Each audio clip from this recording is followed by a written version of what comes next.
സവാരി ചെയ്തുകൊണ്ടിരിക്കുകയായിരുന്നു ഉമർ റളിയല്ലാഹു അൻഹു. പെട്ടെന്നൊരു വിളി, യാ ഉമർ.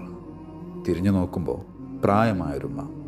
ആ ഉമ്മ പറയാൻ തുടങ്ങി, തെരുവുകളിൽ തുള്ളിച്ചാടി കളിച്ചു നടക്കുന്ന കുട്ടിയായിരുന്നു താങ്കൾ. പിന്നീട് ഉമറായി, ഇപ്പോൾ ഭരണാധികാരം കൈയാളുന്ന ഖലീഫ ഉമറായി. പക്ഷേ അള്ളാഹുവിനെ ഭയന്ന് ജീവിക്കുക. വിചാരണ നാളിനെക്കുറിച്ച് ഓർമ്മയിലുണ്ടായാൽ നരകാഗ്നിയിൽ നിന്ന് രക്ഷപ്പെടാം. ആ ഉമ്മ ഇങ്ങനെ ഉപദേശിക്കുന്നത് കേട്ടപ്പോൾ ഉമർ തങ്ങളുടെ കൂടെ ഉണ്ടായിരുന്ന ആരോ പറഞ്ഞു, ഖലീഫ, ആ കിളവിയുടെ അത്തും പിത്തും കേൾക്കാൻ താങ്കൾ സമയം ചെലവഴിക്കുകയാണോ? വരൂ, നമുക്ക് പോവാം. അത് കേട്ടപ്പോൾ ഉമർ റളിയല്ലാഹു അൻഹു തിരുത്തി. ആ സ്ത്രീ ആരാണെന്നറിയോ? നബി സല്ലല്ലാഹു അലൈഹി വസല്ലം തങ്ങളുടെ തിരുസന്നിധിയിൽ വെച്ച് സംസാരിച്ച് കാര്യം നേടിയെടുത്തവരാണ്. ഖൗല റളിയല്ലാഹു അൻഹ. നമ്മുടെ വീട്ടിലുണ്ടാവും ഇതുപോലെ പ്രായമായവർ, സംഭവ ബഹുലമായ പല അനുഭവങ്ങളുള്ളവർ.